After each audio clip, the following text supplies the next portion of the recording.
I'm going to have to investigate that later as to why that didn't work. Give me 1 second. Yeah. Now the audio should be working. Okay. Because now I think it's just coming out from the camera. Took his stereo, yada, yada, yada, yada, yada. So we're about to get the Roundtree in We're going to have to investigate that later as to why that didn't work. Yeah, it's working. Now the audio should be working. See, there you go. Because now I think it's just coming out from... Sorry about that, everybody. First day runs when going live. That is the first time that this has ever happened because this is the camera that we've been using for the kickboxing, the grappling, and the amateur boxing that we've been live streaming for a couple of years now without that audio issue. So it's really not a first runs issue. It's just the runs type issue. Well, first run for us here live in the studio. Metaphorically speaking, of course, with the runs. But, yeah, okay. Was that more butt humor? Yeah, I mean, I guess. So, hold on. So, nobody heard all that earlier? No, quite literally everything above this. I wasted all my good stuff during the first 3 fights, and nobody heard it? Yeah, and now you're telling them at least that we wasted it, Dan. You have no idea. Take that what microphone. you missed. Gonna still add a microphone element so this thing isn't just recording everything out loud. Hopefully you guys still hear us in a second. Oh, that's okay. I know what it is now. Magnet. It's a very yeah. Very high tech. There we go. It's pretty cool. Oh, yeah, right.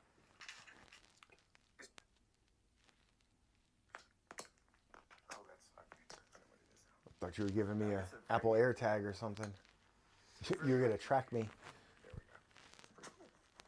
go. Yeah, no, not trying to keep tabs on you. And you leave this here. And sorry for the horrible microphone technique there, just sliding it all around my shirt trying to get it in position. All you hear is... You're giving me an Apple AirTag or something. You're going to track me. And we are actually recording this time. Sorry about that, everybody. And so we don't need this one then, right? These? Or we no, still no, need these? that's Okay. totally not working right now. Gonna just slide that over there. Yeah. Okay, so we're gonna have to check on that later. One day I'm gonna have to ask you what I plugged in wrong. Okay. Well, I'll take a look when we're done. While I'm thinking about it, just because I happen to look down and nobody cares about this but me, I'd really like to get my microphone back after we're tonight, if you don't need it. Yeah, no. Yeah. Okay, yeah. cool. Yeah. All right. But now an important thing, since people can actually hear us, Roundtree and Yuri underway here. A little feeling out process here, a couple of minutes into round number 1.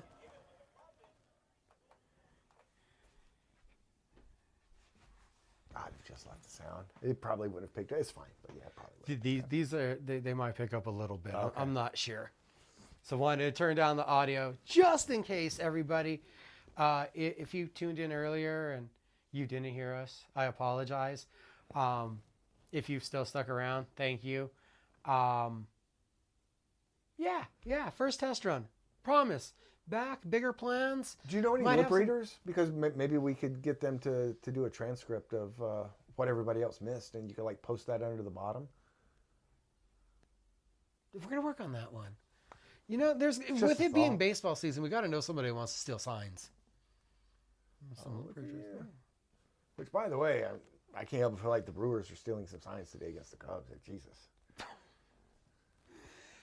But I knew digress. how the day Yeah. was going to go for the Yankees when the first batter fouled the ball off his foot. It bounced back in play and he was thrown out. It's like, oh, I thought that was a foul ball. Just not our day. No, it wasn't. Nobody tuned in to listen to us cry about our teams losing in the playoffs today. But it's fine. No, but they It's a probably sing-song series. It'll be fine. they missed our thrilling conversation about Yana Santos. That will be lost in time. First time that we Yes, because I was being complimentary. Hold on. If nobody heard it, was I actually complimentary of her? you know that Did just it dawned did on it me. actually happen? First time Carlisle was ever complimentary to Yana. Santos, Kunsaskaya, whatever you remember her I name can't help as. but feel like They couldn't hear you. yeah, a higher power was trying to say, no, you were right all along. Don't be fooled by this one performance. Maybe not. But yeah, real quick on her, I thought she looked good against Chason. The first time that I've seen what other people see in her. And truly impressive the way Chason, even though she missed weight, I figured that would give her kind of a strength advantage. Yeah, and it actually did look like it hindered Chason this time, and she was not able to match power for power in the clinch with Santos. Yeah. Quite an impressive victory. So that kind of rounds up a lot more of what we were talking about. You guys didn't get to hear us talk about... we were talking about movies. There's a lot we missed. Well, we didn't miss it, but It's a lot that you guys missed. Yeah, okay. A lot of feeling out here in this first round. I think Khalil has landed the better punch, and he's trying to finish this round with a flurry. But yeah, I feel like there's a lot of feeling out here early on. That looked intentional to me. That looked like there might have been a call from the corner last 30 seconds, and then he exploded, exactly. where they wanted him to kind of temper, and then explode. I'm surprised it was actually that slow of a start, given that these are two 25-minute fighters. It's a 15-minute fight. They're both normally used to getting operate in that main event space. Yep. So I was worried about guys that have that kind of mentality. Can you get going? Especially a Roundtree that already has that traditional Muay Thai style. So for a knockout artist, he's still a slow starter. Yes. And you guys missed us talking about it. So Joe Pyfer, that was incredibly impressive. He got pushed. He got hurt. He got hit. Dug down. Had to go into the second round.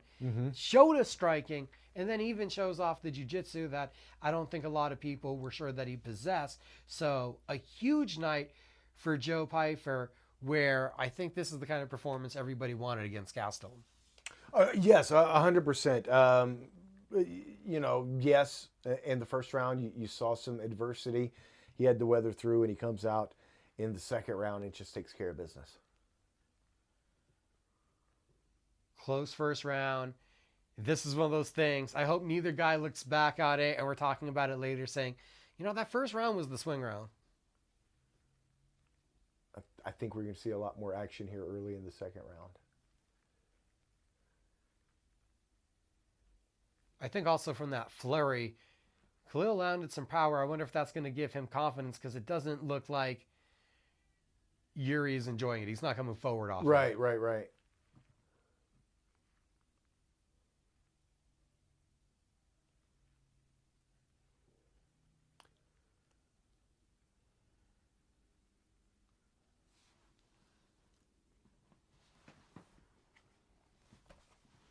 Khalil Roundtree, I don't think we've seen a guy. It's a rare occasion to see a guy who really took his game to another level after losing. Well, look, not that he wasn't on a 5-fight win streak going into the fight against Alex, but I don't think I'm telling tales out of school when I say a lot of people questioned whether he was a worthy opponent, title challenger. He went out and in defeat really made a statement, and really revitalized his career. He follows that up with the big win against Jamal Hill, and what we were talking about earlier that I'm assuming people weren't able to hear was, with Oldberg's win last week, it looks like he's put himself in position to be the number one contender. Can either one of these guys make a claim to that after tonight? And I think they both can. But as we were talking, you probably needed something spectacular. And not that you can't get that, but we're already halfway through round 2 right now. And, we'll see what happens the rest of the way. But I don't know that either guy at the moment is really staked a claim to eclipse what we saw last week from Carlos Oldberg. And in two ways. It's not just that his game leveled up also, but his stature. This is not a journeyman in the UFC, but he was a relevant long-time piece that you didn't think was going to be here. He was a really good test, it seemed like, for people as they were climbing up the ladder. And I don't I don't know if you'll agree with me, but it's kind of special when they give him his own trunks, that they feel like you're that marketable or mean something. We're going to recognize you as different than everyone else in the division. No, look, I'm with you on that. And it's probably not quite accurate to say he was a gatekeeper, but he was on that path to becoming a gatekeeper if he wasn't. But yeah, he's certainly revitalized his career. And look, to be honest, he's looking good, right? They're both looking good, but he looks very confident in there. He seems to kind of be controlling things a little more, although Yuri's trying to make some things happen now as well. But it does seem like we've seen quite the transformation with Khalil Roundtree for sure. Don't you hate when you want to make a point and then the fight kind of slightly starts going the other way. direction? Yeah. I was going to say the same thing. It's almost where you look back at the Jamal Hill fight and the statistical numbers are a lot closer than the eye test. If you're just watching that fight, you felt like the demonstratively bigger shots, the body language, that ring or cage generalship, and the demeanor, that all I think kind of helped Roundtree. And that's part of the, I think, getting more just mentally, emotionally confident in what you're doing, that it affects the judges in that way also. Yeah.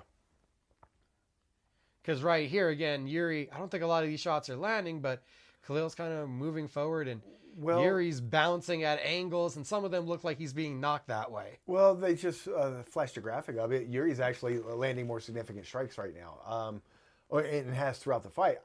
Just watching it, I feel like Roundtree's done more than Yuri has. But back to what you were talking about earlier with eye tests and things like that. Yes, scoring-wise, this might be a little bit different than what we think it is. It's hard to tell. And also, I'm surprised with what Yuri has already landed that we haven't seen Khalil opened again. Khalil, a massive amount of scar tissue after his last couple fights. Sure. Even in the victory over Khalil, I believe that his nose did open again. This time, maintaining a pretty clean face at this point.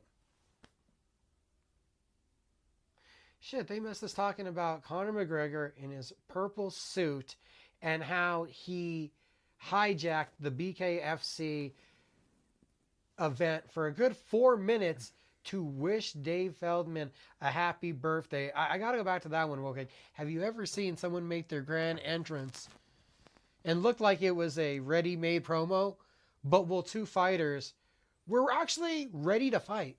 Already in there, ready to fight? In the ring. I have not. BKFC doing a little something different. If you guys didn't see it, Mike Perry takes a lot of punches in the first round from Jeremy Stephens, and then Jeremy Stephens takes a lot of punches from Mike Perry.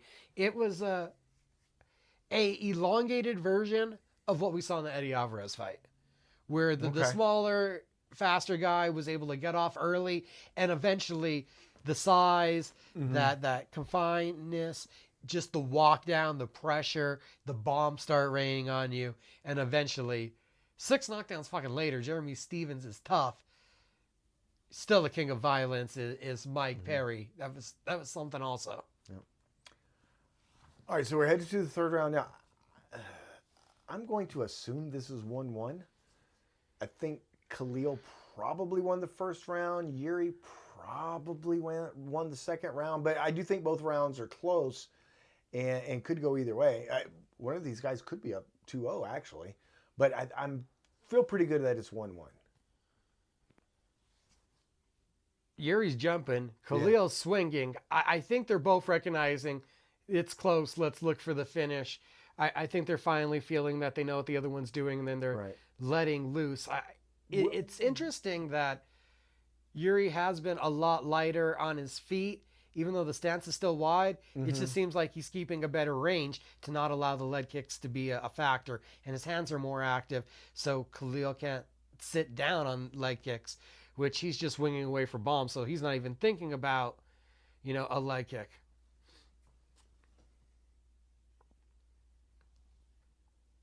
And this is one of those moments, again, Yuri starts to apply the pressure, so if he's able to do that, and he's the one moving, this becomes his fight. And I don't know if with these multiple weapons he's throwing out, if Khalil's going to be able to win here on the scorecard without a possible knockdown.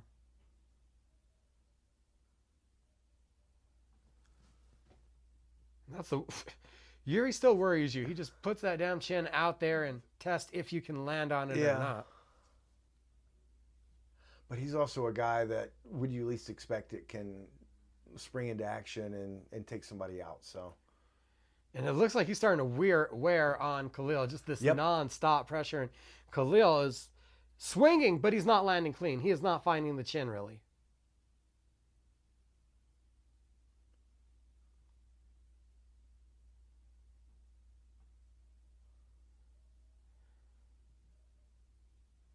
I think cardio-wise, Yuri looks like he's in a much better position right now with about 3 minutes to go than Khalil is. Khalil looks like he's starting to suck a little air. And, these 2+ rounds are starting to get to him a bit. Oh, God, right there. Dig into the body as you're trying to chip away at the gas tank.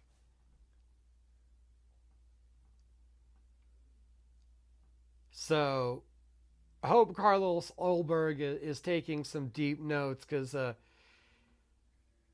there's a...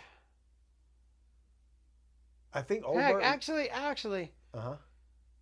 Is Carlos Ulberg's next fight Magomed Ankalaev, no matter what happens tonight? It may be. It may not necessarily be a title defense for Ankalaev. It could be for a vacant title. But if you assume that if Alex wins, he's moving up to heavyweight, vacating the belt, do you tell Ankalaev, and Jesus Christ, there goes Roundtree. A left hook. Wow. Timber. I was about to say the elbows once we were in the clinch. The blood started. Blood and guts warrior. And dare I say, I'm not fully sure.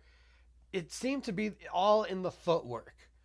That's what made the defense better from Yuri. A lot in the footwork and a lot in the framing. He had a lot more arms out, and I think that was doing a good job of deflecting the overhands. Well, and you touched on it early in the fight. Yuri was moving very well. A lot of spring in a step, stayed moving, made Roundtree work to land those punches he was landing. And we talked going when the third round started, that Roundtree was looking tired. Yuri still had that spring and was able to pounce and take advantage of what looked to be a worn down opponent, and is able to land some big punches, and comes away with a huge victory. As I mentioned, which none of you heard, shout out Yusuf Zalal taking the arm of Josh Emmett. None of you guys heard us, though. We were talking about the tools in the toolbox, having a wider array of weapons, and to my surprise, it was a lack of a kicking game. That left hook, man. Sorry, did mean to interrupt you there, but we were catching a highlight of Yuri there. Impressive. Lack of a kicking game from Khalil as a whole surprises me. He had a little bit of use of it in the first round, totally went away from it in the second round. No thought of anything besides winging big haymakers in the third. Yuri jumping knees. He was going to the body. I think the head hunting and the consistent, just same arsenal. If you know a pitch is coming, you're going to be able to hit it. Yeah, there or avoid it. Right. Back with another baseball analogy. I'm going to assume when we hear from Yuri here in the post-fight, he's going to call out the winner. And I would 100% do that if I were him as well. I don't know that we saw enough in this fight to take away what we saw from Carlos Ulberg just a week ago. My gut tells me that Ulberg sitting octagon side is feeling pretty good right now, that he's still in a good spot to be next. This was a blood and guts war. This was an accumulation. This wasn't a first round mauling. But how much do you put in weight into the conversation that if it's a Magomed Ankalaev title defense, And maybe this doesn't matter in the new structure, but Yuri might sell better than Carlos to a wider market. He might. This dude's beloved. We know that him standing in front of the T-Mobile Arena, his zenfulness, I think fans have an appeal. Let's look at it from the other way. Let's say Alex wins. And let's say Alex says, well, look, I didn't come back to get my title back just to move up. I'm going to stay at light heavyweight. Do we need a third fight against Yuri when it's already 2-0 Alex? Oh, no, that's an easy one. That's easy Oldberg. Yeah, that's easy Oldberg. Right. That was my point. At that point, we're no longer having this conversation. Now, Alex would have to win, and then Alex would have to say, no, I'm not moving up. I'm staying here. And I don't know that both those things happen. I think one of those very easily can happen. But I have a sneaky suspicion Alex moves up. So then it does become a little more wide open. But yeah, I think the worst thing for Yuri is an Alex victory, because at that point we're not having the conversation. Is it Oldberg? Is it Yuri? Is it Yuri? Is it Oldberg? It's Carlos Oldberg at that point. There's dipping. There's slipping. There's still not a lot of head movement in the right way, because there's the chin tucked out. But there was a lot more diversity of technical movements. And as we saw in the highlights they just ran back, Roundtree just wasn't able to find the target. And that reach difference I don't think we brought up.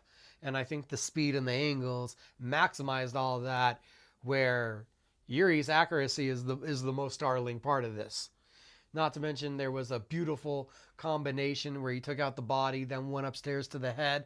And I think when you already take away somebody's win and then you're popping them to the face, right, that's just going to knock them down that much more. It almost looked after the left that Yuri wanted to ease Roundtree down, because he knew it was over. That was it. Roundtree starts grabbing, and Yuri, he almost wanted to reach out and grab him and kind of lay him down, and he just kind of stepped back and, yeah. Let me catch you. Let me lay you down as I knocked you out. He's a very considerate combatant, Micah. Considerate combatant? Guess, I don't know. Freaking shit. Okay, so Yusuf Zalal, how impressive was that victory? I realized the people didn't hear us. Right. We need to talk about it. Yeah, he came in as a huge favorite, and we talked about, look, we both like Zalal here, but as coming in as much of a favorite as he was, seems a little weird. It was like minus 450, minus 500 in some places. Yeah, we saw why he was such a big favorite, because he went out and absolutely took care of business.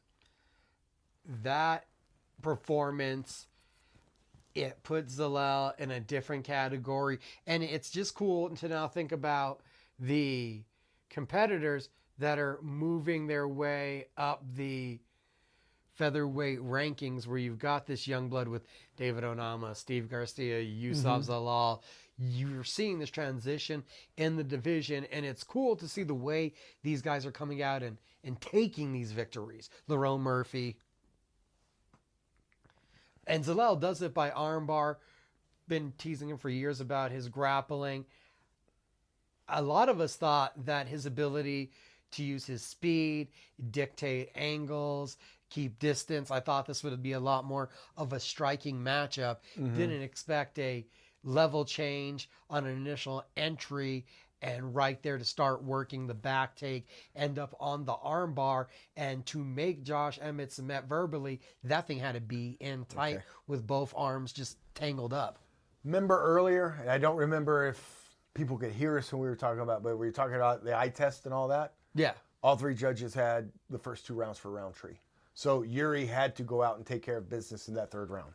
Oh, wow. Way to pull one out. And I thought it seemed like he was landing harder. Yeah. He was at least doing things. And then in the 3rd round, it all turned around where Yuri kicked it into another gear. I am surprised that Yuri was able to wear. Again, 4 losses by knockout. How clean were those shots that landed? Because I thought that Roundtree was putting in some good work. Oh, for sure.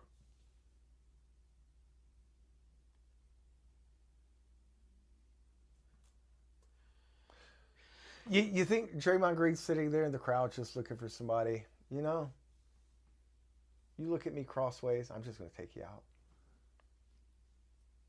I was just trying to think if I've ever seen a more random group of celebrities that they just That was- highlighted that on, was very right, yeah. on a UFC event. We had AJ Styles, Jimmy Butler, and Draymond Draymond Green. Yeah, AJ Styles. and who was, and it looked like there was Carlos Olberg. I think I saw Joanna Jędrzejczyk. Yeah. That was not what I expected. Not what I expected at all. Both of us would have been losers there because we both came in and we liked Roundtree on that fight. I like Roundtree going into that fight. Again, look, say what you want about Yuri, you can never count him out, and he showed that tonight. So good for him. So far, I think the biggest upset on the night, the betting wise one, was Ramiz Brahima. Ends up getting the submission, the guillotine choke on Austin Vanderford. Vanderford, I don't want to pat myself on the back here, but when we talked about this fight, I didn't think he could wrestle because of Brahima's guillotine. And then he got cracked with a shin across the face and had to wrestle. Yeah. Actually, the guy that beat Patchy Mix was a slightly bigger underdog. He was plus 245. Brahimov was 240. But yes. Credit to you judges on that one. Well, okay. Which brings up a whole nother conversation. All right. That might have been how it was scored. What was like, that's not how I saw that fight at all. That is not how I saw it either. There's the first round with Mix initiating the takedowns, but Jacob jumping on the neck in such a aggressive manner. Yeah, it felt like that was his round. And then after that, you still have Patchy in the second round with the control time, with the takedowns. It felt like that was his round. And he absolutely dominates the third round where he knew that the scores could get wonky. And it looked like he felt he had that urgency. It was a close second round, but I don't agree with the scoring. That's a hard way to fall to 0-2 now in the UFC. It is. It's unfortunate. Well, look, I think it's telling. Like, two of the judges saw that fight exactly the same way, giving Patchy Mix the third round. First two rounds go the other way. You did have the one judge that gave rounds 2 and 3 to Patchy Mix. But so if the majority of the judges see it the exact same way, is it the judges that are wrong, or is it us watching at home that are wrong? That what we think we're seeing. I guess so. We got two judges that say that Wicklack, that Jacob won the first two rounds. Yeah. I guess that's what happened. Yeah, I mean. Then again, two judges have been wrong before. Well, yeah, you know what? You're not wrong on that. So there you go. I wrote it in my intro for the results. Those are live, guys, at cageminds.com. No audio needed for those. You can actually just go read them. And in that intro, I said, with another title defense, Merab Dvalishvili can wrap up Fighter of the Year. I'd have to think on that a little more, but off the top of your head, it's like yeah. It's you're hard pressed to right away jump out and say no. Who else has had all right 3 wins of this caliber? All right. Maybe you're only talking 2 wins. Let's say Ankalaev wins in the main event and does it somewhat impressively. Not only do you take down Alex, but then you come back Fighter of the Year, right? And you take him down at light heavyweight, grab the title, but then you follow it up by taking him out again in the rematch. And now there's no excuses. Right. And I'm not saying that he would automatically leapfrog Merab, but I'm saying he'd have to be in the conversation. What do you think there is next for Merab if he wins? Do we rematch Peter Yan? Do we? Does the UFC just give Mario Batista, who's on a ridiculous win streak, a title fight. I'm not sure where we go next for this man. At some point in time, we're going up, aren't we? No, I don't know if he goes up to 45. That's I mean,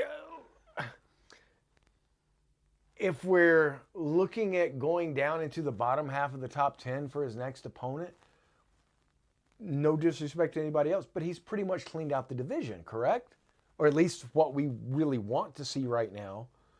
Now, look, I don't know that he has designs on going up. Maybe he's very comfortable fighting at bantamweight, and this is where I'm at. You just give me whoever's next, and I'll take care of it. But I don't know that fighting Mario Batista is all that exciting from a fan standpoint. I never even, I didn't write these questions out, so I hadn't contemplated this, and my brain is tinkling with the thought of Merab wins this fight. He already said he wants to fight again in December. What if he just calls out Volk? Do you say, thank you, Lerone Murphy, but if we can do this on pay-per-view in T-Mobile again here in 2 months, if he's willing to take it, comes out unscathed, would you do Merab Volk? And this is as I disrespectfully say, Corey Sandhagen's just walking out and out of the cage. Yeah, right. So we've already established without saying it, Corey Sandhagen has no chance here. We're already looking ahead at what's next. Well, no. There's a ton of fresh matchups, Yeah. I think, if Corey 100%. wins the title. So it's not as intriguing of a conversation because we can keep it in the division. Sean O'Malley comes back in a conversation. Well, it is intriguing, but from a totally different standpoint. To answer your question, I think this fight goes for a while. I don't think Merab, in his heart, he might think he'll be ready in December. I don't think UFC allows that to happen. Now, look, if it's a first round finish, all right, different. I kind of think this fight's going the distance, or at least we're going deep. So my guess is he's not going to be in a position to come back in December. But if he is, and he says he wants Volk, unless Volkanovski is just 100% dead set against it, that seems awful intriguing. It does. It really does. Yeah. It's a super fight. It's the hypothetical for the most of what we want to recognize it as. It's the end of the pay-per-view era. Yeah. Does it entice you to go out with a bang, or from a UFC perspective, because you really don't get a cut of that pie and you're moving on to Paramount, do you even care about making a super fight? Well, I mean, yeah, you still care. I don't like champions moving up. Would Merab want to give up the title to move up? Does he keep the title, and if he wins, then he gives up the bantamweight title? I mean, maybe. I don't want to hold up the division either, but assuming Merab wins here, I don't know what's enticing other than him moving up or someone from flyweight moving up. You brought up Peter Yan. I don't know that I'm ready to see that fight again. We already have the Pantoja's next defense booked. Am I misremembering this? I don't want to send out any misinformation here, because I know that Pantoja going up to 35 has been talks, and I cannot remember if we've actually announced Pantoja.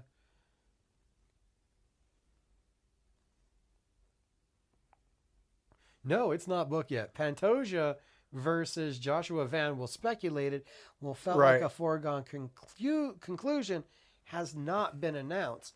So there is always, because Song Yadong and Mario Batista become the next names in line, hypothetically, to fight for the title.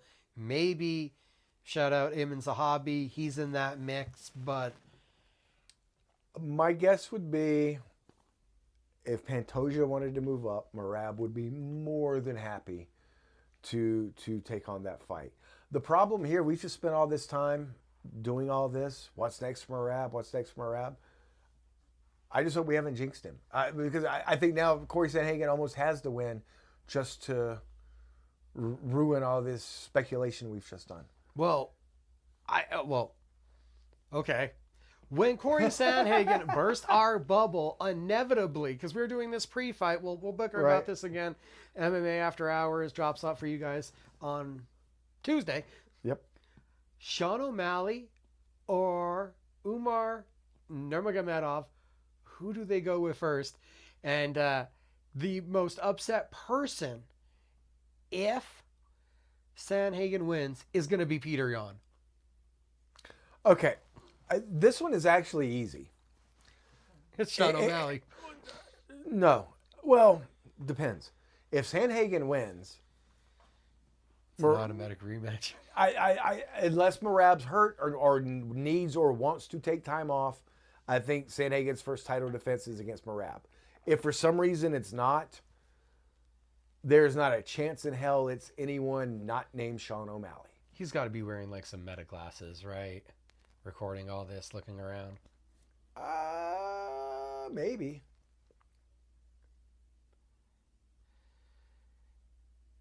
Could be. But yeah, I don't think there's a chance that Sandhagen fights anybody that's not Merab unless he wants the time off or needs the time off. I would assume we're talking immediate rematch. But if we're not, yeah, it's almost, not saying he's most deserving, not saying he's not either, but yeah, it would be Sean O'Malley. I also, from the game plan of Corey Sandhagen now bringing it back to the fight. Yeah. I wonder how his training camp plays into how he's going to fight this time. Because for the Davidson Figueiredo fight, he had actually picked up his camp and moved it to Texas. He went to Austin, Texas. He had worked with Ryan Hall and Thon Lee, and they were in his corner.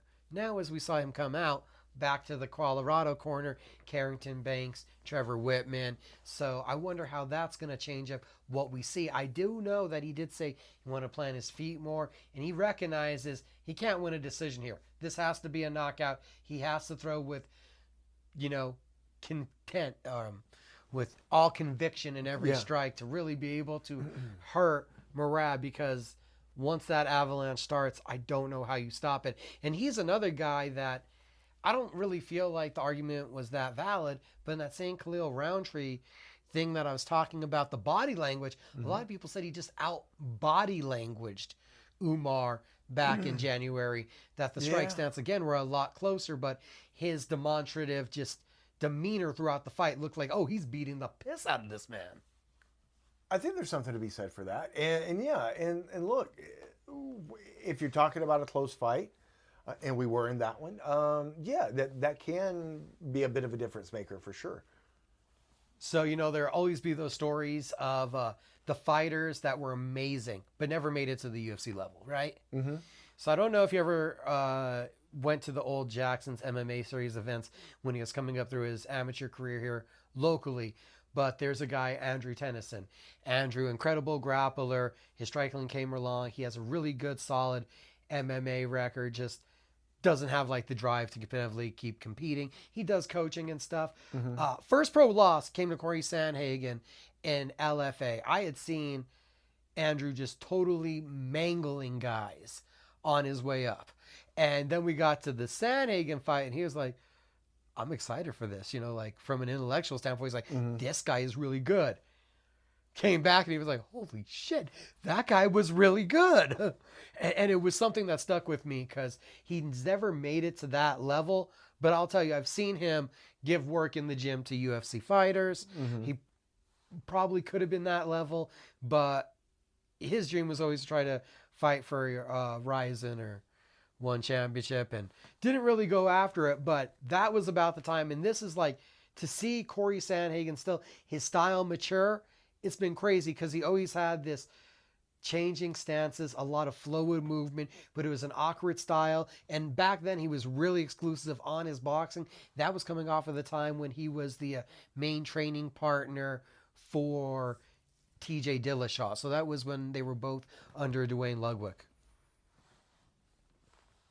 So yeah, I've been watching him for so many years, waiting to see if he could reach this potential off of my own little nerdy, he beat a guy that I know that I think the world of. Right.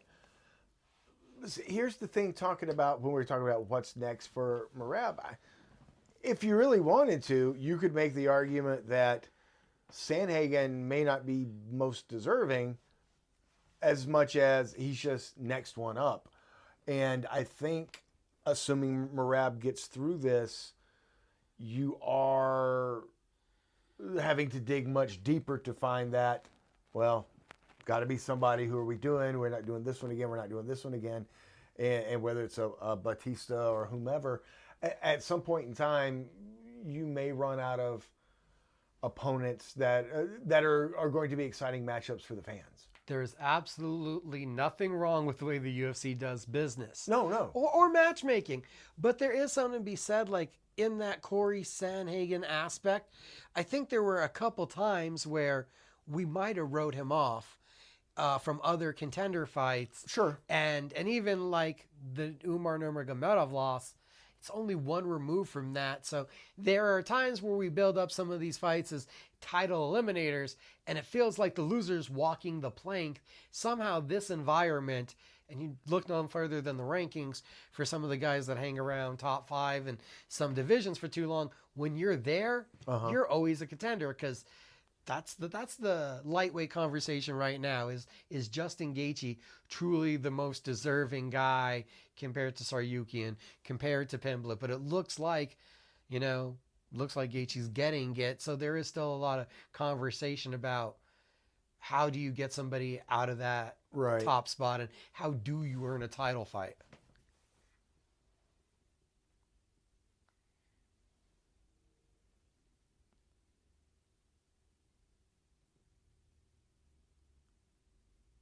How much posturing and just jovial trash talk do you think it was from Merab as he said, I want to strike? He's been emphatic about that statement.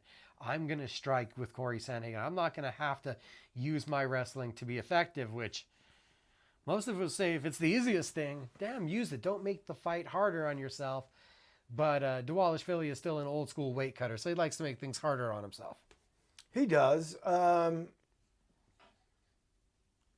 We'll see how much he really wants to strike as we keep going. We're 1 minute in, and that's why I'm like, we didn't see a takedown yet. We didn't see the level change. I kind of thought he'd be more high volume and on it, but maybe he even recognized the danger and the jumping knees and unorthodox strikes that Sandhagen can pull out.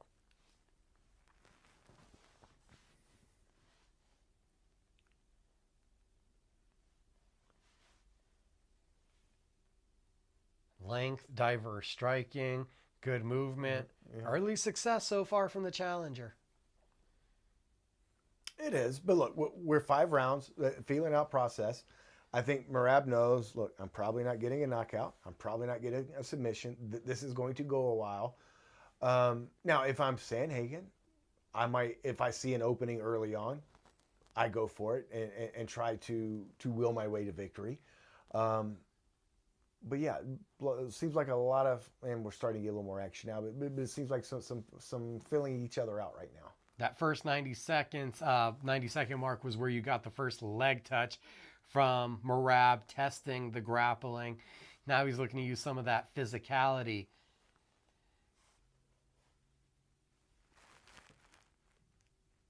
Going to be interesting to see also, because from what I understand, the emphasis from the Dvalishvili camp was, can he become more of a finisher on the ground? We all know that he's a takedown, rinse and repeat, drain your gas tank and demoralize you that manner than physically knocking you out or ripping you or choking you.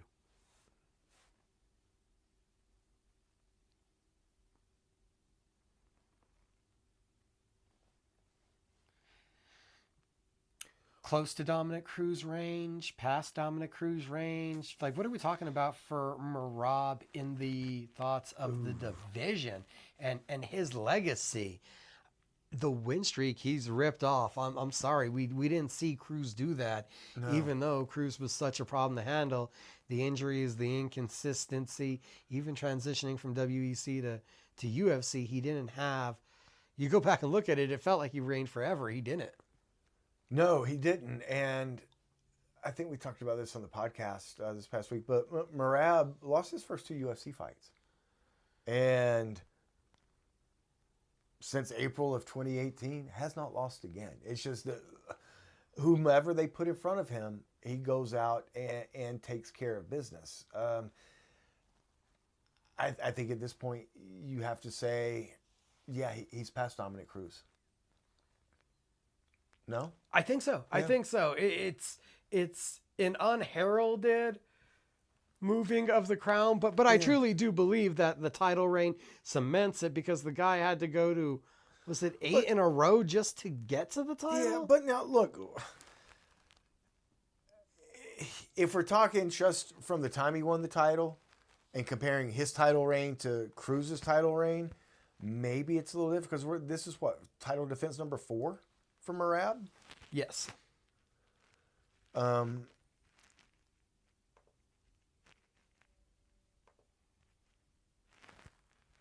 I'd have to look. I'm pulling it up now to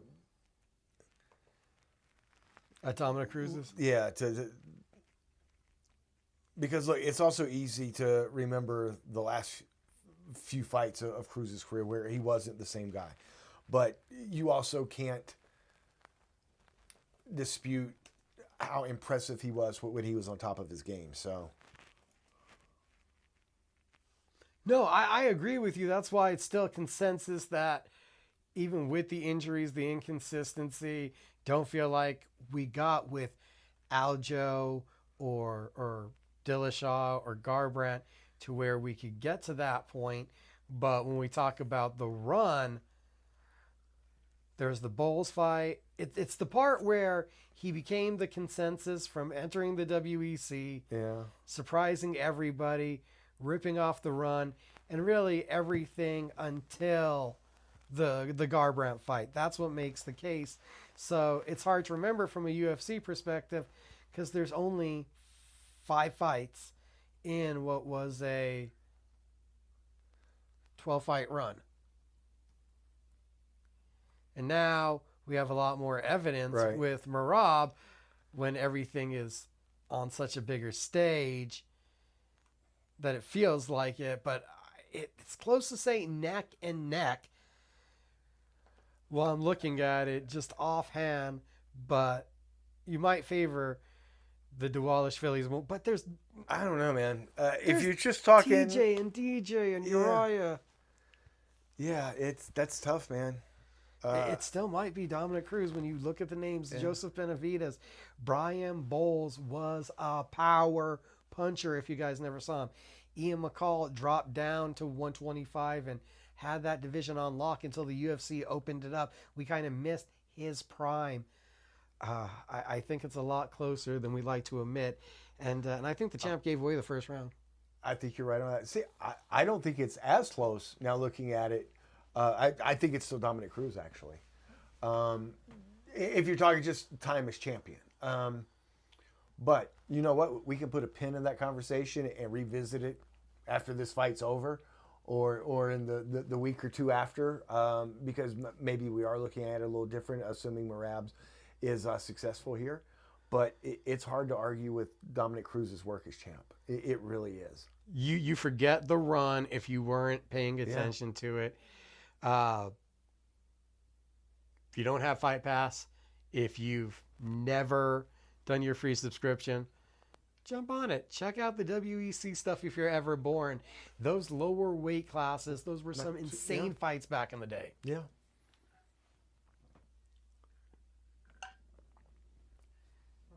Merab using his physicality, getting cage control at time, good on Sandhagen, breaking away and not getting put on his butt. When he returned to the mat quite quickly. But this is starting to be that recipe for Dvalishvili to have success. Yeah.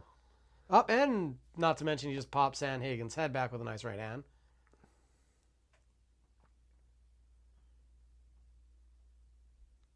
Yeah, this is getting kind of, whoa, you see this? We are now All right. getting the finishing DeWallish Philly that we were looking for, who is just unloading bombs the aggression. Sanhagen able to get back up, but he's still in a world of trouble, man. This is at least what I think the general detractor or critic of DeWallish Philly wanted to see, this upped level of aggression. And you got to put some caliber behind this artillery. You can't just be shooting BBs out there the whole time. Right. Which is kind of maybe not shooting BBs, but I was expecting a nice long fight here from DeWallish Philly. And it's slowed down a little bit now, but he's still got Sanhagen in quite a bit of trouble. If he is able to maintain control of the round, at this point, I think it's a 10-8. It's a dominant round at this point. You and your 10-8s, man. No. Man, I saw Michael Bisping making cases for 10-7s if there's near finishes, and the letter of the law that just a wide margin of winning the round should be a 10-8.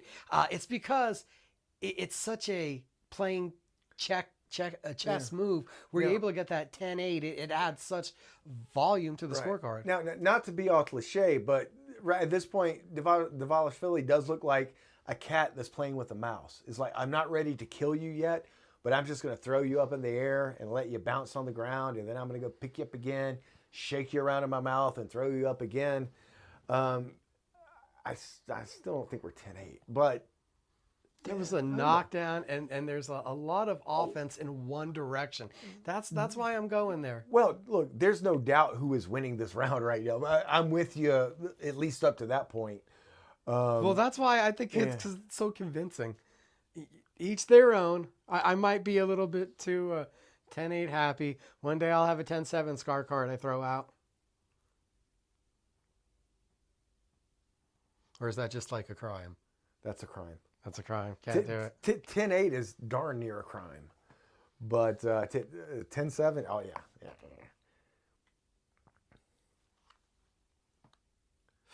That being said, again, just another takedown. Oh, let's pick you back up. I want to throw you down again. Anybody that's ever been through wrestling practice, it's just the worst part, having to get up.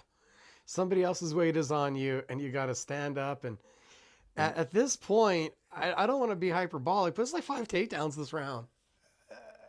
Sanhagen's just like, let's just get to the end of this round so I can sit down for a minute, catch my breath, regroup, and come back out in the third round, because round number 2 has not been for me. No, and the overall sense of how pivotal a 10-8 would be in this round, because we both agree he took the first one. It's literally, are you even or are you down a point going to that stool? I don't think you can be questioning it, but it's a question for us observers. And look, you may well be right on a 10-8. You don't see a ton of them. I don't think they should be thrown out haphazardly. So, look, there's no doubt who won the round, who controlled pretty much every aspect of it. 10-8, I'm just not big on 10-8s. And maybe that's just more of a me thing than anything else. But look, you're right. So it is a big deal, because we're either most likely 1-1, or if it was a 10-8, all of a sudden Merab's basically erased Sanhagen's advantage from winning the first round. And I'm so judicious with the scoring, because I feel like there has to be a better way to decipher not a 10-9 rounds, between that being a 10-9 round and a really close round where, someone has to get the 10 and someone has to get the 9. I'm like, 10-9 rounds are not created equal is just a great slogan for a t-shirt, but shouldn't be the actual function of the scoring in the sport. But it's true. Yeah, but I can have hopes for improvement. Not only does it make it for a sweet t-shirt, Micah, but it's also true. You could put #truth under it. Although hashtags really aren't a thing anymore. But no, look, I hear you. I love having this conversation with you because I don't think you'll ever change my mind. I'll never change yours. But I do see your point on it. And I kind of think you see mine on it. I'm just not big on 10-8 rounds. That's all. No. I totally get it. I remember at one point reading someone's thesis paper where they wanted half points in rounds, and I just feel like that math would get way too conjuncted, but it almost brought that theory a little bit easier. We could adjudicate those 10-9 rounds with that half point from the wider gap or not. But again, then you're still, what was a wide gap? And it's a lot of subjectiveness. Finish fight, so we don't have to do this stuff with the judges. So then we're having 10 8.5 arguments? No. You can do that even. Yes, 10 8.5, 10 9.5. Yeah, they were willing to do half points. It was a thesis paper I read. What kind of sadistic people are you reading? That's heinous, my man. Heinous. It stuck with me, and it was from years ago, from Bloody Elbow. So back when they were doing their hippy dippy stuff. Well, not before now, like where they do. Yeah, I got you. Okay. I will say Sandhagen looks better in round 3. I mean, he's upright and is not being thrown around, so that's looking better, right? But at least through roughly the halfway point of this round, it still looks like Merab is dictating the pace. He's got Sandhagen in the corner now.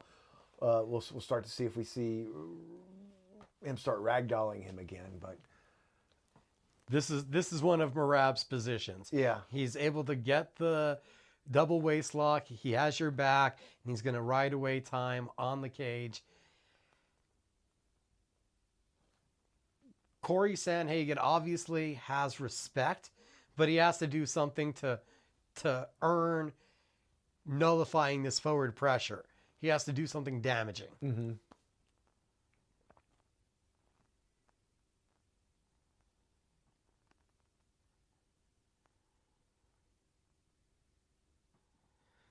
Might one day just see, Merab blow his freaking shoulder out, how hard he throws those overhands. He throws some hard overhands, doesn't he? And that was a lot of wind right there. That's just not good.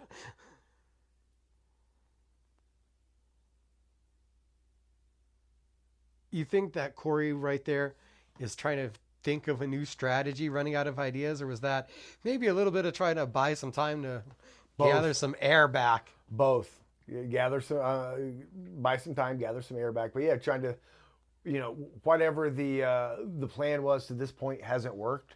So you are trying to figure some things out. And look, I'm sure his corner is all over it and is telling him what he needs to do. But my guess is, based on the way the second round went, he's trying to figure something out.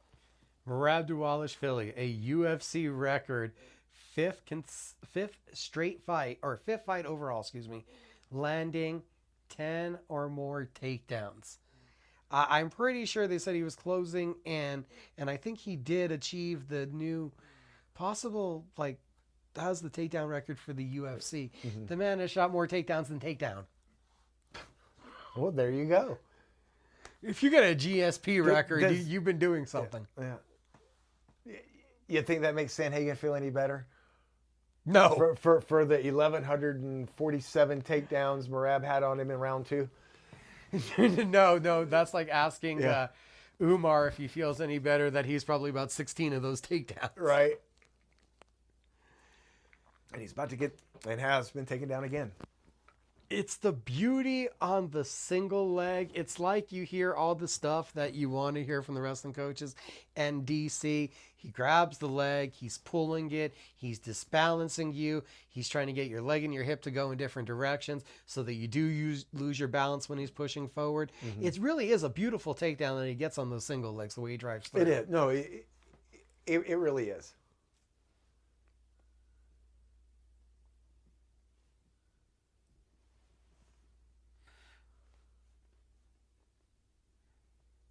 Got to think it's got to be some really direct instructions here coming from the Sandhagen corner. Hopefully they're exploiting a hole that they're seeing a tendency. I think that flashing the uppercut, he's not doing it as much in that round, but in the first 6 minutes of the fight, Sandhagen was doing a good job of at least threatening that tool to deter the takedowns. Well, I think, you talk about game plans and figuring out what to do once you're in there. I think Merab, after round, maybe saw what he needed to see in round one, but certainly in between round 1 and 2, he and his corner made some adjustments, and you saw him basically dictating everything going on in round 2 and the majority of round 3 now.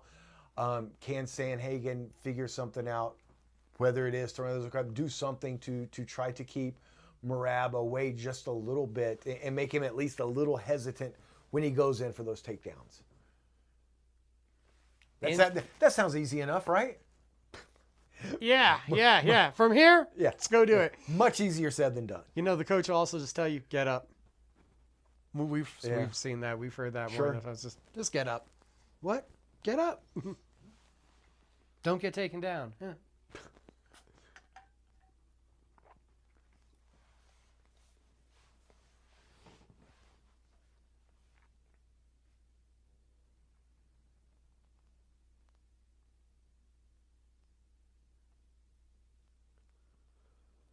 Merab, a lot of spring in his step. Sandhagen seems awful flat-footed. The movement is diminished. I feel like the gas tank has been zapped. So at a point, you're being a little more economical with what you're trying to do. Oh, shocking, Micah. We just had another takedown. I know. Calm down. You weren't expecting that. But, there we go. Sounds like a horrible idea. But at a point, you're almost like, do you just stay on the ground? Yeah. Gets back up, gets taken down. I'm not saying that's actually what anybody should do, but no. Do you try to play jiu-jitsu against Merab? I think at this point, Sandhagen has been looking, I just got to land a shot or two. Maybe I can stun him. And once again, Merab back in control. He had a takedown. It may have actually been 2 takedowns, but certainly 1 takedown there, and now they're squaring back up again. But it's, no matter what Sandhagen is trying here, Merab seems to have an answer for. I feel overconfident in saying that if we looked at the strike stats this time, there's a much bigger lead for Merab than those other fights where we said it was a lot of the body language pushing him towards victory. Right. I feel like this one, he is landing the significant strikes and pushing the body language at the same time. Total strikes 156 to 104. And that's on the live? Yeah. The 13 takedowns. 13 takedowns. Yeah, 80 significant strikes for Merab, 52 for Corey Sandhagen. That is a lot of having to get up. 13 effing takedowns, Micah. UFC stat website is only through 2 rounds right now, and just in those first 2 rounds, we had 4.5 minutes of control time. Oh, I can absolutely believe that. Sandhagen is landing some stuff. He was pushing Merab back for a second. It's changed again, but and now Merab's got him against the fence. And I'm going to go out on a limb. I think we're going to see a takedown. This is the recipe, and part of that legendary conversation that we paused earlier, not fully unpausing it, but this is not the most aesthetically pleasing style that Merab offers up with 13 takedowns, possibly 14 by now, and the repeated get-ups. Do you think that hurts the perspective of the conversation? Nice shot there from Sandhagen. Maybe. But I know, possibly, but no, I don't think. I think it's more just title defenses that Cruz had versus title defenses that Merab's had to this point. They're each finding a home for some strikes here as we're coming down the stretch in the 4th round. And he did get credited for another takedown, so we are at 14 now. 14! 2 touchdowns. We're going to get around every sports metaphor or every, genre. find a way to break out a Well, hockey well, well, fight well, here hold later. on. So, I got you. We've had a takedown in every round. So after the third round takedown, we had our hat trick. Oh, yeah. I'm not sure I can work in a soccer one. Actually, I can. No takedowns for Sandhagen, or you may say it's a 14-0 takedown advantage right now for Merab. Nil. I can look up some cricket phrasing if you'd like. I'm all right. They were with their strikes that they were doing before. I don't know. Would you call that a nice volley? I'm reaching way too far. Oh, all right. Oh, I could have went 14 love in the takedown advantage for. Right now, people are listening like, damn, I wish I couldn't hear again.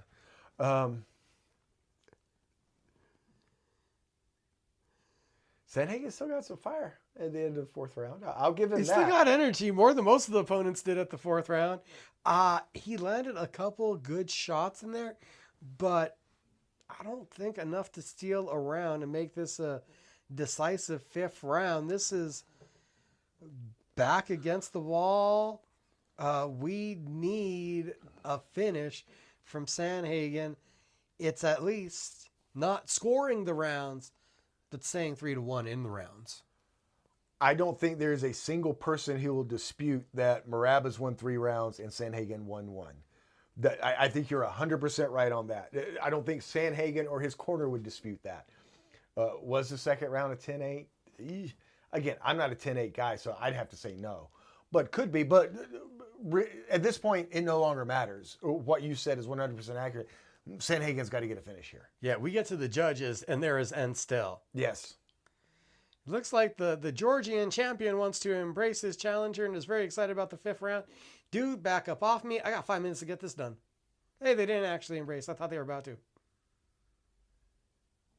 I think you got as close to an embrace that you were going to get at the end of the fourth round when they were getting up. They'll embrace after this round. Exactly. There'll be much respect. As long as they're both conscious. Hey, look, Sandhagen knows what he's up against at this point. I got to have a finish. I ain't got time to hug you, to shake your hand. We can do that after the fight. We got to figure something out here. And he ain't figuring it out right now. He's stunk in the middle of the funk show. Yeah, we're looking at 15 now, takedowns. So there you go.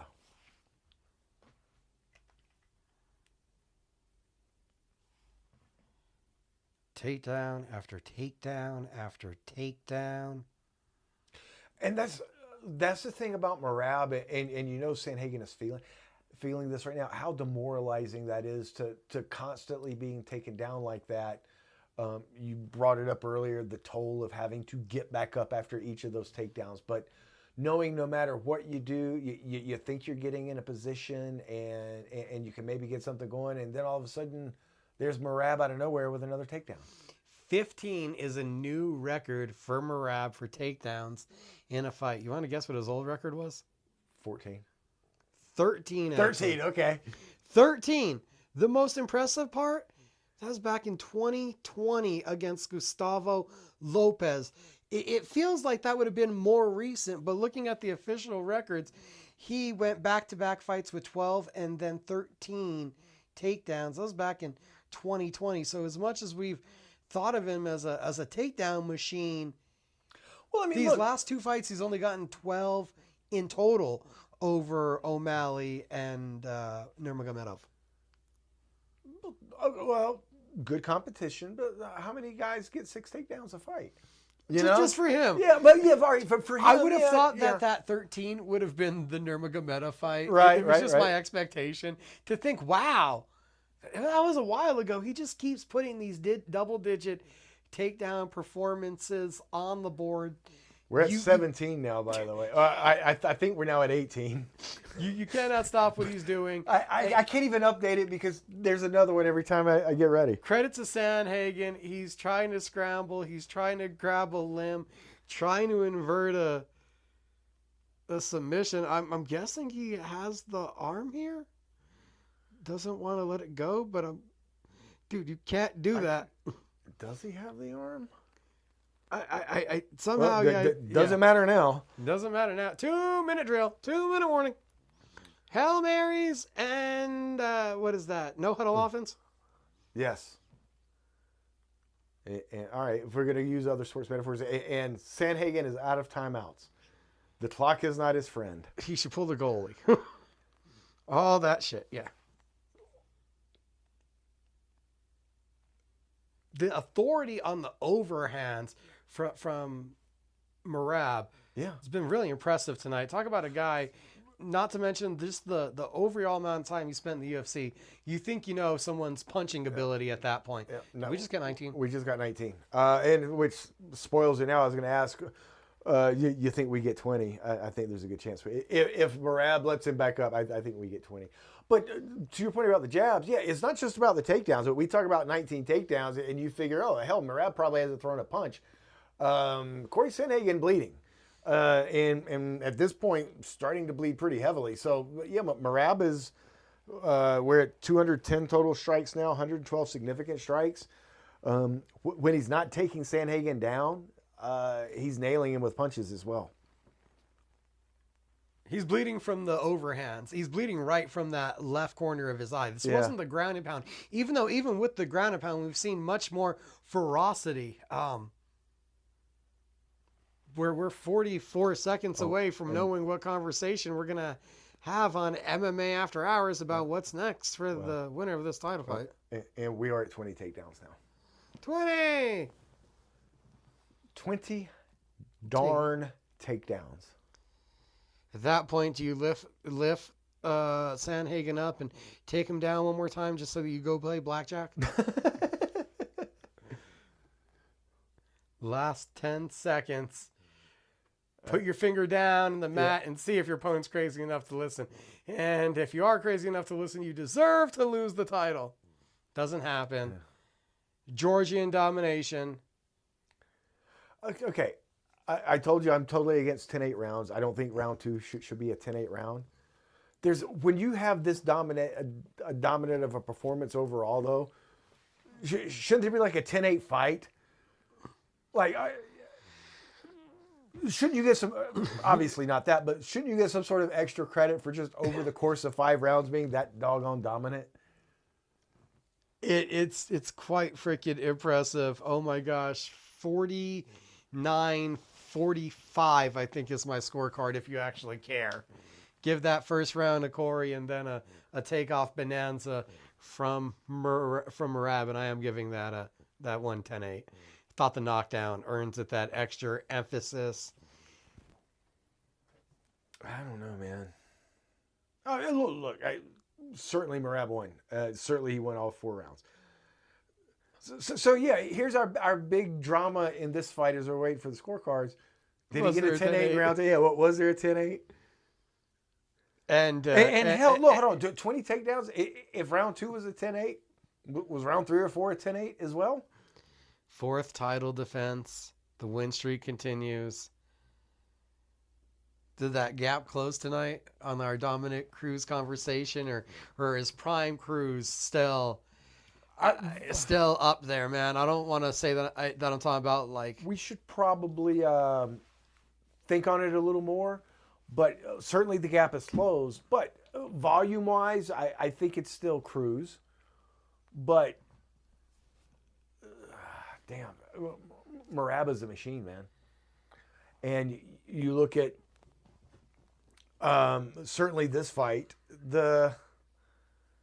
like you said, the Nurmagomedov fight was actually closer than maybe the eye test gave you. But I mean, you're still talking. Man, I give him the credit though for it feeling like it wasn't with that eye test. Yeah, it was still the unanimous decision against Nurmagomedov. The rematch with O'Malley was a submission. This obviously is a unanimous decision.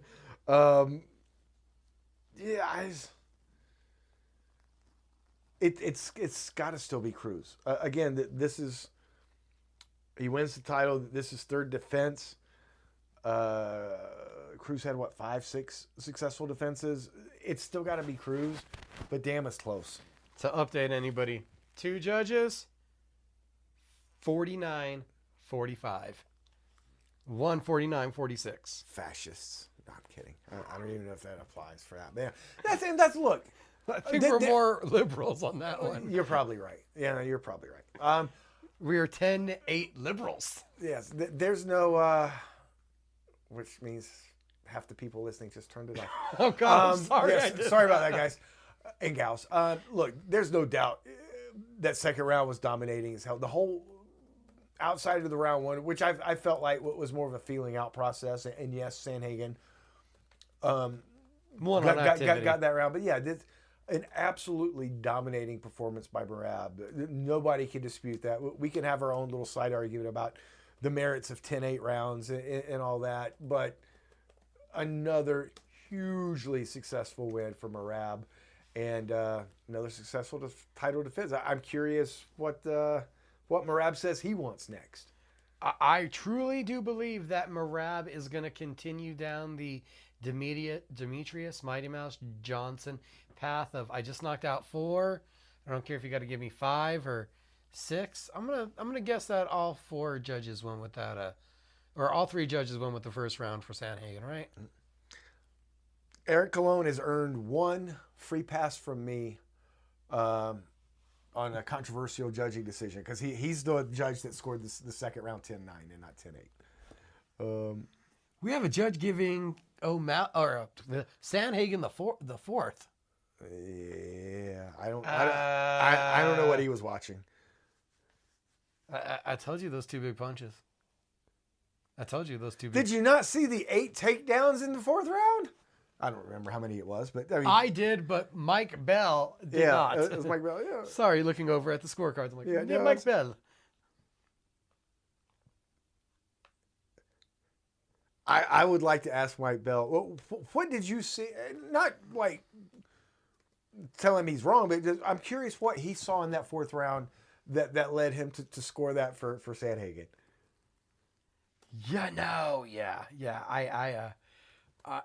I guess he's gonna say the more damaging strikes that he'll remember, but I don't know about that one.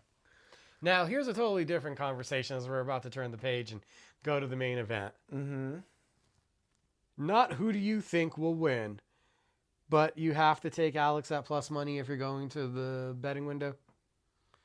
I don't know what it is now. Earlier today, though, I saw like plus 230 on Alex, and I was like, well, hot damn if that ain't tempting. I would put a small fortune on Alex in a situation like that. First of all, I think he wins. I don't know that he was only at 40% in the first matchup, but something wasn't right. I think we're going to see a much different fighter. And I think he comes out and takes care of business. But yeah, point being, when you've got a fighter that's been that dominant, and yes, coming off the loss for sure, but still theoretically at his peak, and he's plus 130 in the rematch, I don't know how you wouldn't take him. Yeah, that's kind of... I'm all about respecting the champ. Comes in at the favorite, but if you're going to give me Alex as an underdog, there's no... I would bet on Alex against anybody. If he wins tonight and says, I'm moving up and I'm facing Aspinall at the White House, assuming Aspinall beats Ciryl Gane, let's be honest, he is. I don't care how much of an underdog Alex is in his heavyweight debut. I'd put some money on Alex. Not necessarily saying if you asked me who I thought was going to win, I'd pick him because I wouldn't want to disrespect Aspinall. But if you're going to give me Alex as an underdog, I'm definitely putting some money on it. Merab with a very long speech. We'll have to check that out here, see if he said something worth his future. I almost think that Aljamain Sterling would be the reason why Merab is not going to say, give me Volkanovski, I want to go up. I think there's give Aljo his shot. Do we have to start considering low-key Merab might be one of the better dancers in the UFC? I don't know if you just missed that little ditty. You know what? I'm going to be completely 100% honest with you. I have never thought about ranking the UFC fighters based on their dancing ability. Not even Twerky Girl, although I'd probably put her at the top of the list. But yeah, no, I don't know. That's not something that's ever really crossed my mind before. I don't know if it's something we can rank. I think that as far as the ones that try to dance, Johnny Walker might be at the bottom of the list. First one to blow out an arm doing it. Puka Nakua. Is that what he looks like without a helmet? Yeah. Oh. NFL player. Huh? Yeah. He looked like an extra from Fast and the Furious on a bike? No, if you let the air out of Paul Acosta. That's what he looked like. It's like, all right, we overinflated you. Oh, we just underinflated you by 15 pounds. Yeah, there you go. I forgot what we were talking about now. Sorry. Best dancers in the. Oh yeah. No. Now what I have noticed is Merab on Fight Week looks like he's 50.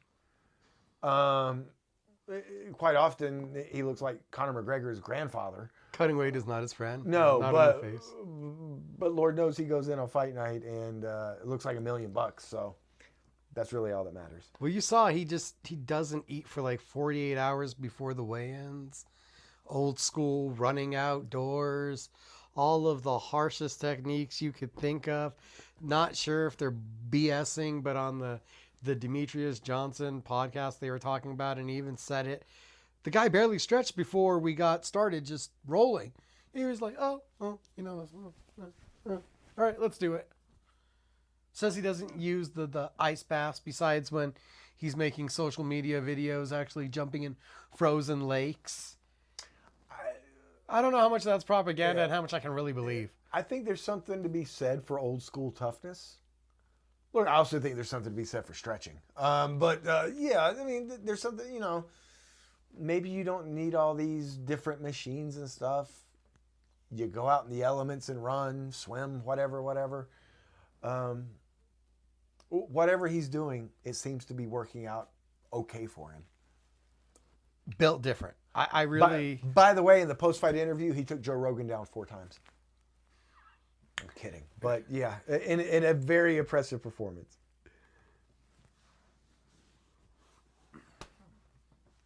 You mean Joe Rogan let him take him down? No, I don't think so. It looked like he was fighting it. He did not try to take Joe Rogan down. It was only a joke. Help Joe Rogan. 20 effing takedowns, man. 20. A effing machine.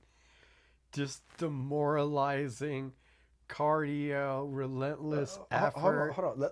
Let's do this even better. After 1 round, he had 1 takedown. So rounds 2 through 5, 19 takedowns. He had 8 in the second round, only 3 in the third round. I don't know what the hell happened there. 2 in the fourth, 6 in the fifth. It's not just a nickname. What a damn machine. What an effort. It's just like, who's the next guy up? I short of what David Martinez did at UFC Noche, right? We're hard pressed to be like, oh my God, there's that next prospect on the tip of your tongue. Well, and that gets back to what we were talking about earlier. What's next for Merab? Look, outside of running it back with someone he's already beaten once or maybe twice, depending on the opponent, I don't know that there's on paper an exciting matchup you're making for him without either somebody moving up to face him or him moving up to face someone else. Shit, something for us to contemplate deeper that we can get to this week. Exactly. What does he do? Now, we're about to have a similar conversation, I think. But yes. Is Alex kind of effed with a second loss? Like, does that hurt him? This is the pride fight. This isn't just about winning the title. This is righting a wrong. This is a lot of mental, and there were things that Alex did this week that were out of character, seeming that he was annoyed with Ankalaev comments, I think there's a lot more on the line in this fight than we can imagine. It's not only the redemption fight, the pride fight, whatever you want to call it. Whatever Alex wants to do next, he can still do even if he loses this. But he does it with a whole lot less momentum, a whole lot less hoopla. And if what he wants to do next is move up to heavyweight, I don't know that he can no longer just automatically say, I'm next. Well, as we're trying to make clever puns about things, I don't think he's a mafioso or anything, but is Alex a made man? Like, does he have that cachet, that prestige? Because I wondered this week, there are other people we knew that put up photos from being at the press conference. Mm-hmm. Motherfucker was a lot emptier than the last press conference we were at, but that was a big press conference that we were at, in all fairness. Do you think there is a lessening of the star power also this week from the Pereira supporters, or Pereira supporters, try to just say it one way, Pereira supporters, and that he might have already kind of worn out his welcome with an oversaturation? No. No, I don't put a lot of stock in just because of how many people were at Media Day or the press conferences or whatever. This is a sellout still, it looks like, on Fight Night. I'm pretty sure it's a sellout tonight. But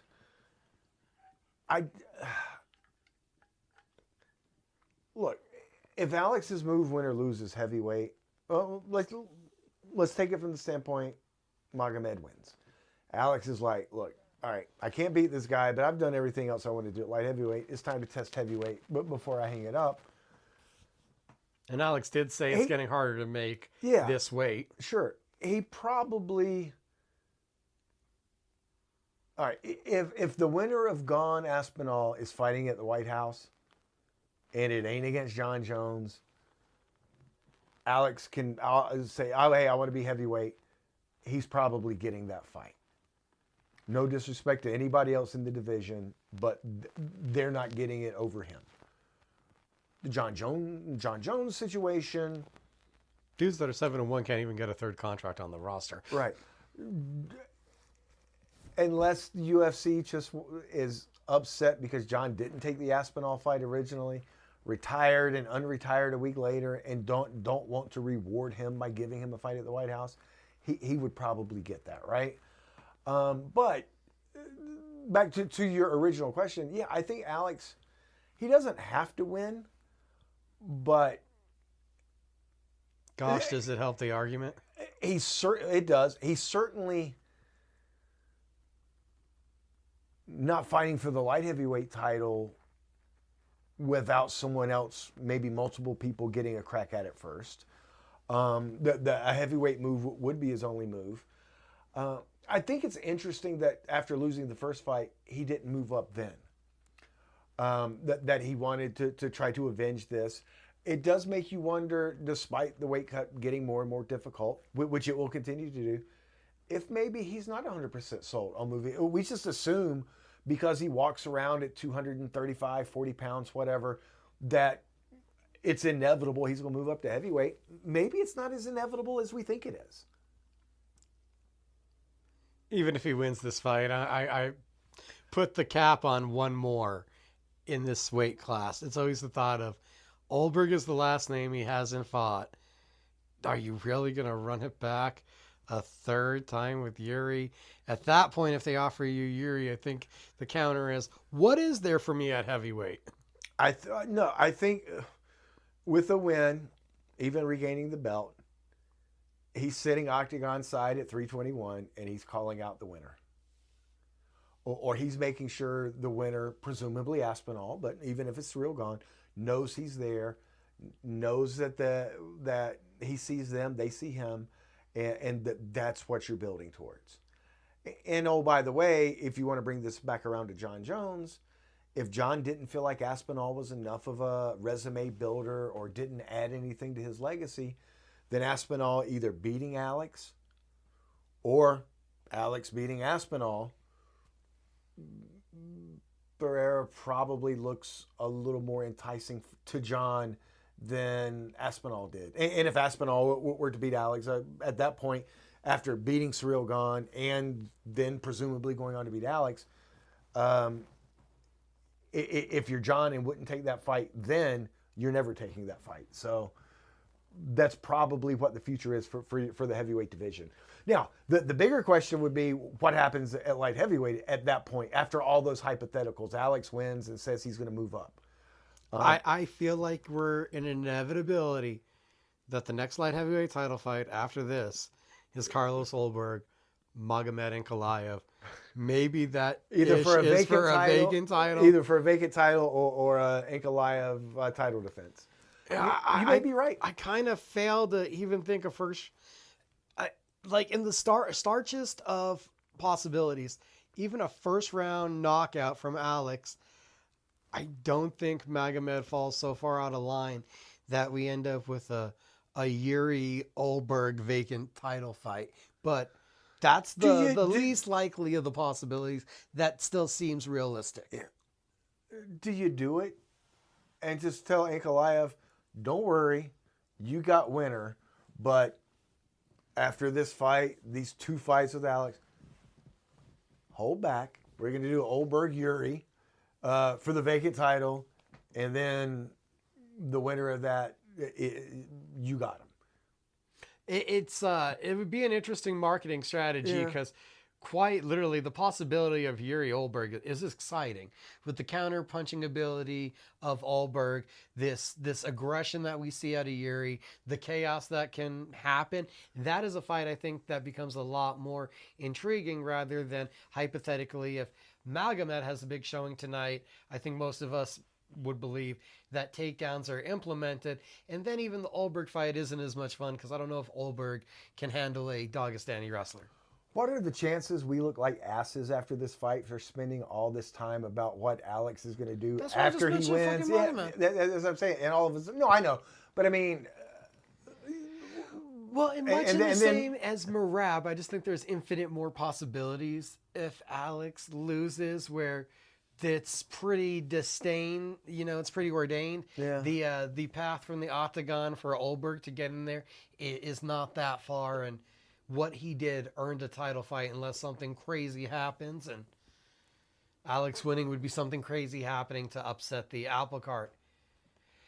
Yuri back octagon side. Forgot to tell you guys, not a part of Street Fighter, but ready for a role should he be called.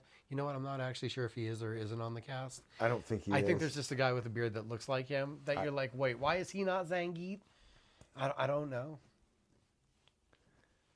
You'll see the guy when I'm just being facetious. I know that Yuri's not in the movie. No, there's no way he. But you saw the guy. I saw the guy earlier.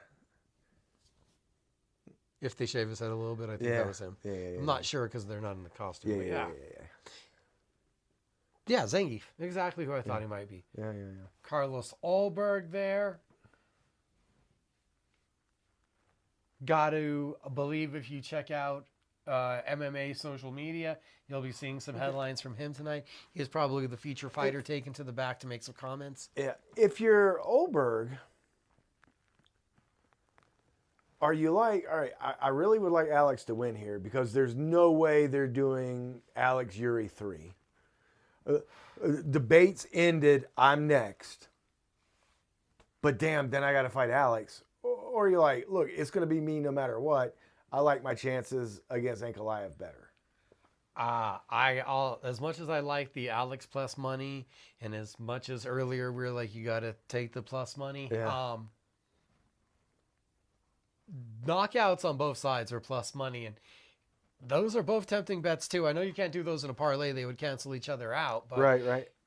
Both being healthy this time around, they both said that there were ailments that took them down. We'll see after this fight if there's again talk of injury. But if you're to believe that they're both healthier, I believe a chance of a finish escalates goes up quite a lot.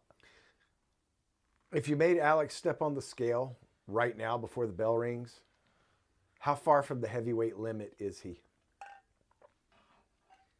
Well, that depends if your heavyweight limit starts at 206 or 225, because I'm pretty sure he's in the 230s. I meant the max limit, the 265. He's still below that. But I mean, he's probably somewhere between 230, 235, right? It'd be interesting to know where the Ankalaev weight is at this point.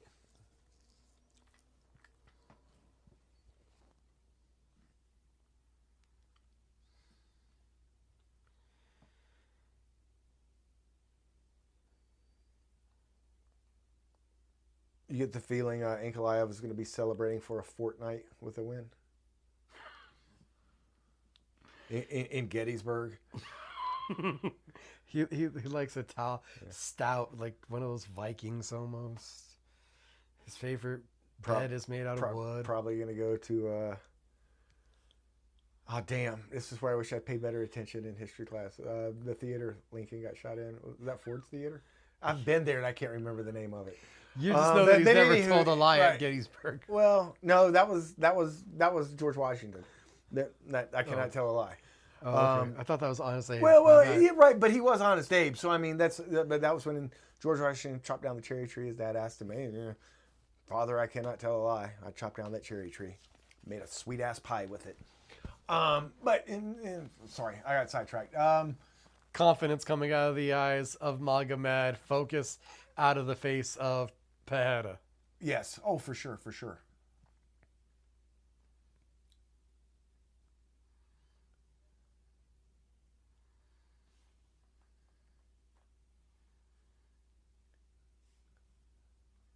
Also, can we get respect for Magomed should he win? I was on that train too. I was not respectful of that victory. I was like, he beat him. Well, and yeah, that's. No, look, he's the betting favorite, so some people are respecting him. But yes, I think there are a lot of us who just assumed it's preordained that Alex is going to win here. And if Ankalaev goes out and takes care of business, not only do we have to reevaluate how highly we were thought of Alex, but we're going to have to give Magomed Ankalaev his flowers and acknowledge that the first win wasn't just because Alex was only at 40%. And that Magomed's a pretty damn good fighter and probably deserved more recognition for that after the first win. One loss in his entire fighting career. Yeah, exactly.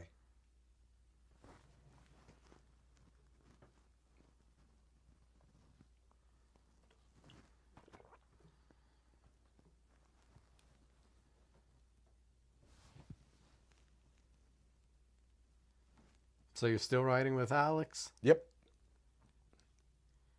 Cheering for Alex. I don't know about this one.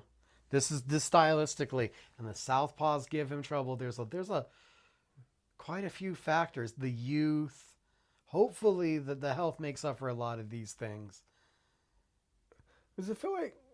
No, never mind. That's too easy. What? I was going to go back to more Abe Lincoln jokes. I was going to go back. Does it feel like he's been fighting for 4 score? That's too easy. And it's juvenile and dumb, and we're got better a little than chuckle that. for me. I'm not better than laughing at that. I'm surprised you didn't see me over here Googling it to make sure I knew what 4 score actually meant.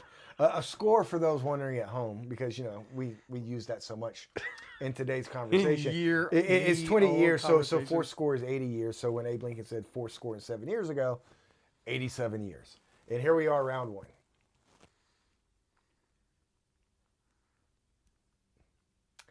I dare say Alex looks slightly lean. I mean, don't get me wrong, he still looks big as hell, but... And not that he hasn't looked in shape before, but he looks lean, whereas like maybe some of the thickness we see, I've seen in past fights, his body just looks a little different. I don't know. I don't know if you think that or not. It's a possibility. It was wondering how long you could keep that pace up, just fighting and fighting and fighting. I'm not sure if you had seen the comment from his coach, from Coach Cruz. He said Alex had complaints about his body towards the end of the last camp, and it's a guy that never complains. So they knew something was really amiss. Big overhand landed from Alex on top of All right. Magomed Well, and pounding early. Jesus. Holy shite. this one might not go much longer. Some vicious ground and pound from the Brazilian. Oh, the 12-6 elbows. If he's not moving, this one's gonna get There it's it over is. in the first. Wow. Alex with the show me right back at Magomed. And before Magomed could attack, because it looked like he was about to, security pulls Alex in the other direction. Backed Ankalaev up. One big overhand. And he resets the timeline, I guess. And they put the camera on Yuri. He's like, I'm so proud. he's like, gosh darn it, I ain't getting next. I don't know who's Meanwhile, there's Carlos Ulberg that's low key like, Holy shit. sweet, this could not have gone better for me. I am absolutely next. Injury wins out. Let me ask you this real quick, because of one of the hypotheticals we threw out. Alex wins, he moves up. Is Ankalaev still in the fight for the vacant title? Or is this just based on that was a minute and a half? I didn't see how the fight didn't last long. It was inside half a round. This isn't pro wrestling, but if it was, Alex should throw down the belt, walk away, and they just bring in Yuri and Ulberg, Ulberg to face off. I agree.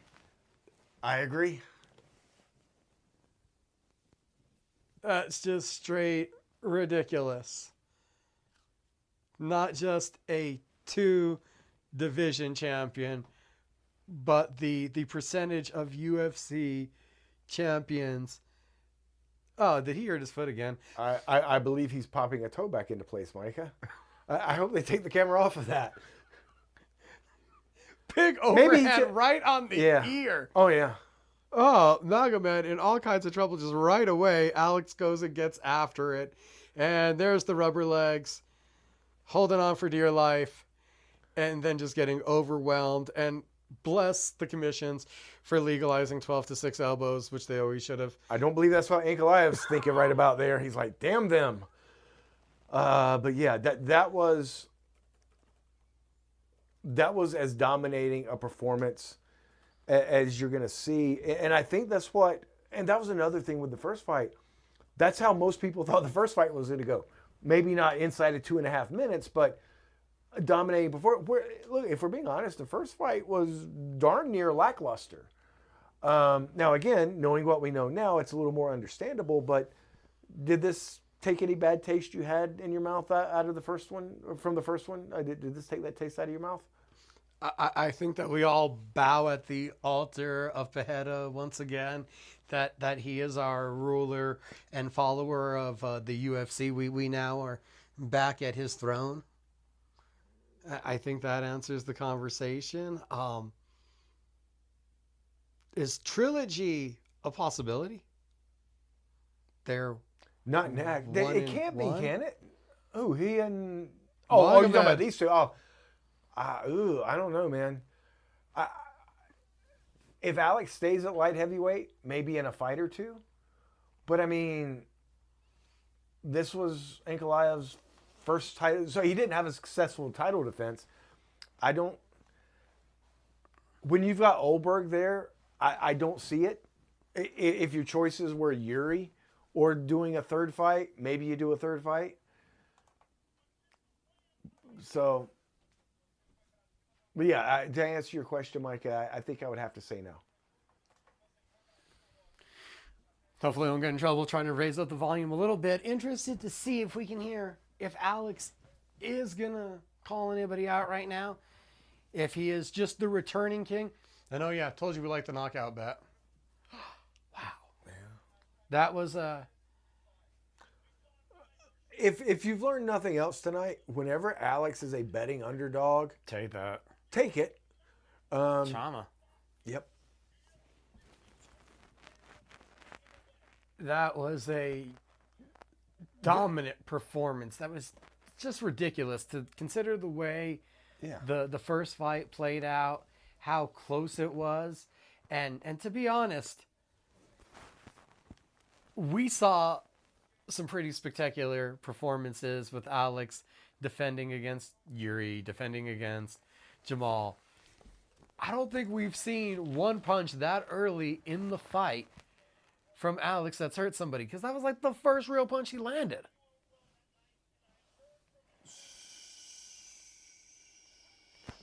There was. Hold on, I'll tell you who it was. Maybe not first punch, but If you're talking about when Sean Strickland walked in that left hook, I mean, that was Strickland, pretty yeah. early, but he like walked right into it, hands down. well, man no, down. not even that. Jamal Hill. Oh, okay. Oh, yeah. Yeah, when he hit him with that uppercut, Yeah. that hybrid kind of Yeah. left upper. Here's the thing that we have to bring up with Alex. Dominating performance. Whatever bad taste you had in your mouth, whatever questions you had, has he lost it? Is age catching up to him? For the time being, those get wiped away with this. He's still 38 years old. How much longer can he do this and do this at this level?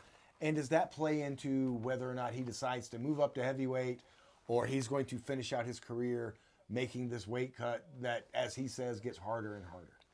There's 13 wins, and I question, where do we put him on the like greatness scale? How many guys win 2 world titles and, like we said, go back to reclaim the title once you've lost it? Normally, the belt's gone and it's down the river. It's never coming back. Alex just regained it. There's so many factors about his greatness and about his story, and it's crazy to put a capstone on it like this, where it's very easy to say he did vanquish Ankalaev. This was definitive. There's no reason to run this back unless Ankalaev makes a good case. So he probably has to go have a big win. And you probably don't have Alex in the division that long. You know, when you turn into the press conference later, they're going to be asking it, what is next? And I would be shocked if he's talking Oberg and not talking about the heavyweight title fight coming up. I bet he talks a whole lot about nothing. As it relates to Oberg, Yuri, moving up to heavyweight, Aspinall, Gone winner, John Jones, this, that, and the other. I bet he says a lot of the right things and says a lot of nothing things. And that's fine. My guess is he knows what he wants to do. And I have a feeling the UFC is going to let him do what he wants to do. Is tonight the night to talk about that? You probably need to figure out what your plan is for light heavyweight from the UFC perspective, on the assumption that Alex's next fight is not at light heavyweight. So we'll see. I'm speechless about that performance, to come in there to just blow the doors off Magomed Ankalaev. So impressive, just ridiculous.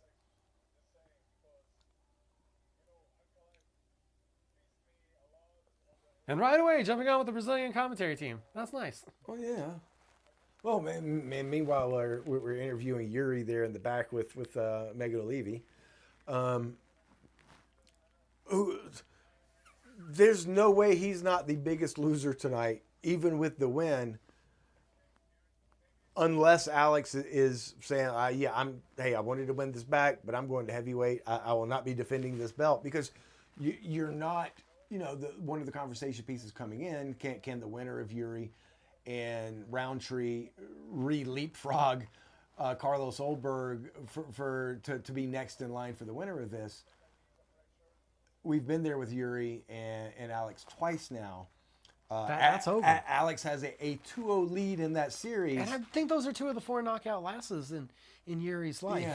Yeah, you're not running this fight back anytime. Now, look, if Alex is like, I got 3 or 4 more fights left in me, I'm not moving up to heavyweight, I feel good here, Yuri's probably still not next, but he could be next after that.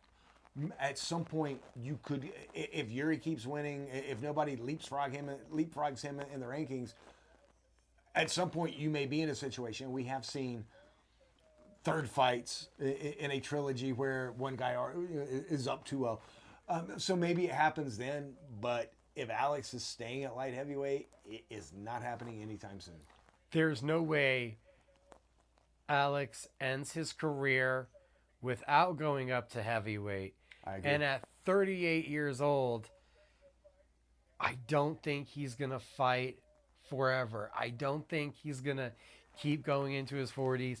I think that we've seen somebody that's very business savvy, and his decisions have reflecting it, going around the world, making himself a global star. Heck, we all really do believe in injury. With how definitive this one, injury probably did play a large role into how anemic, at least, Alex was in the last fight.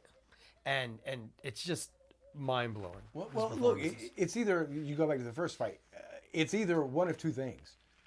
He had too much other stuff going on and didn't take the fight seriously and paid the price for it.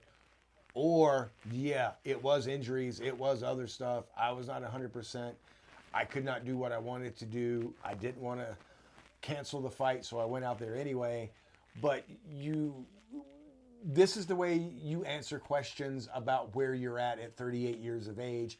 Did you lose it? Have you still got it?